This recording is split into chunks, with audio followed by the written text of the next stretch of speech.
Vanguard are lowering their fees on 6 ETFs, including the FTSE All World, or you may know it as VWRL or VWRP, which now begs the question, is the All World finally better than the FTSE Global All Cap? We'll come on to that in a sec, but firstly, what is the change? This was announced on the 30th of September 2025 and is coming into effect from the 7th of October 2025. These are the 6 Vanguard ETFs where fees are being lowered. Some of the fee reductions are as high as 0.05%, whereas others are smaller at 0.02%. Of course, the funds are already pretty low fee, but it's good to see them become even lower fee, because the lower fees, the more money in our pockets. It's worth pointing out these aren't the only fund fees you'll pay with investing. You'll also pay a transaction fee and a bid-ask spread. And this is on top of any potential platform fees as well. Importantly and massively, the FTSE All World, probably, I think it is the most popular global fund for UK investors. The fees are coming down by 0.03%. That is a 13.6% reduction in fees. However, it is worth saying the other fund that also tracks the FTSE All World, the Invesco version, is still cheaper at 0.15%, and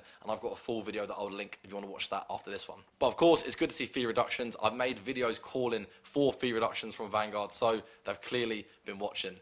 Obviously not, but if that helps me sleep at night, then I'll continue to believe it. There are also other global options that I'll flash up on the screen, which once again are still cheaper than Vanguard's FTSE All World. The other 5 ETFs that have reduced fees aren't as popular, but once again, it's still great to see their fees being cut and Vanguard becoming more competitive. Now, let's run some numbers on this fee reduction. If we start with nothing and assume the global stock market returns about 10% before inflation, then over a 30-year period, if we can contribute, say, £300 per month, that will give us 619,000. Previously, the fee was 0.22%, so we reduce our annual rate of return by that amount, and then recalculating it, our net amount in our pockets would then be 593,000. So that is the number you would have got after that previous 0.22% fund fee. Now though, the return will be slightly higher because the fees are less. You probably know where I'm going with this, and it's not going to be a night and day difference, of course, but you've gone from having 593k in your pocket to 596k in your pocket at the end. Although this does exclude those other transaction costs and bid-ask spread costs that I mentioned, although they are very minor with this fund because it's so large. That was using £300 per month. If you can invest even more than that, then of course you'll get even more fee savings. Of course, Vanguard recently increased their platform fees, and they disproportionately negatively impacted, bit of a mouthful, that's what she said, newer or smaller investors. I've got a full video which I'll link up here and also in the description if you want to understand the platform fee changes. But earlier on in the year, they reduced their fees on some bond ETFs, and now they're reducing these fees on these stock ETFs. So it is good to see some fee reductions, at least in the funds themselves. Although, yeah, the platform fee increase was still a bit of a pain. In terms of best global funds, the Vanguard FTSE All World is still probably up there. It's still the most popular choice. It's the biggest global ETF for UK investors.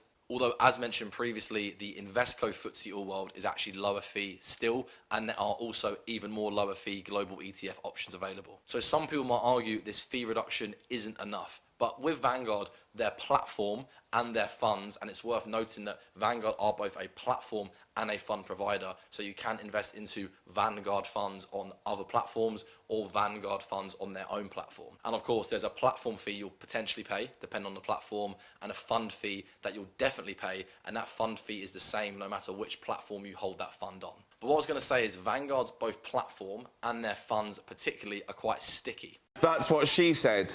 Not like that, but in the sense that once people use Vanguard, because they've been around for decades, because they're safe, because they're reliable, because they've got a good reputation, people generally don't switch away from them. Saying that, because there are now cheaper both platforms and fund options, particularly global funds, which is my preferred way of investing as well, it could be a case where investors, particularly newer investors, will use non-Vanguard funds or other platforms that aren't Vanguard because of these higher fees. So whilst the fee reduction is good, should it have been even more for the FTSE All World and these other funds? Maybe. Let me know what you think in the comments below. Finally, is the FTSE Global All Cap now a worse option than the FTSE All World? I've said this a lot. I'm going to link another video of a comparison between those two funds. It's one of the most common questions that I get, but I personally use the FTSE Global All Cap. Is the FTSE All World with this lower fee now the better option? Previously, the FTSE Global All Cap was 0.01% more expensive than the All World, but now the All Cap is going to be 0.04% more expensive than the All World. Or another way to put it, the All Cap is now 17% more expensive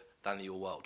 And my verdict is I'm going to continue to use the FTSE Global All Cap. Probably pretty unsurprising. I've built, this whole channel and the whole Making Money Simple brand off of the FTSE Global All Caps. I can never not be invested into it. Of course, that's a joke. The real reason is the FTSE Global All Cap still includes small cap stocks, whereas the FTSE All World doesn't. For a quick recap, when it comes to the stock market, you have developed and emerging markets, and in large, medium, and small size companies. Both the All Cap and the All World invest into developed and emerging markets. However, the difference is the All Cap invests into large, medium, and small size companies, whereas the All World only invests into large and medium sized companies. Now listen, the returns are pretty much identical. It makes very little difference, but what it does mean is the FTSE Global All Cap is technically more diversified. It is double the amount of stocks, which are all of those small cap stocks. They only make up about 10% of the fund, which is why the returns are so similar. But in my opinion, because it's impossible to know what type of market or what type of company size is going to perform best over the long term,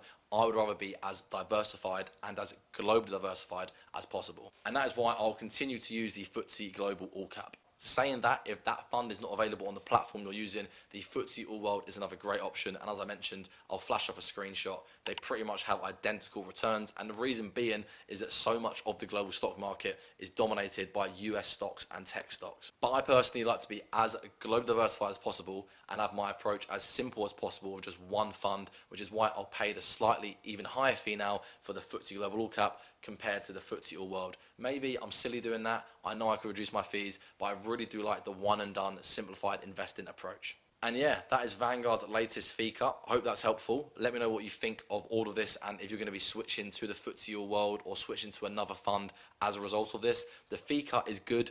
Maybe it's not gone as far as they needed to though to remain competitive with the other fund providers. But let me know what you think in the comments below and I'll see you in the next video.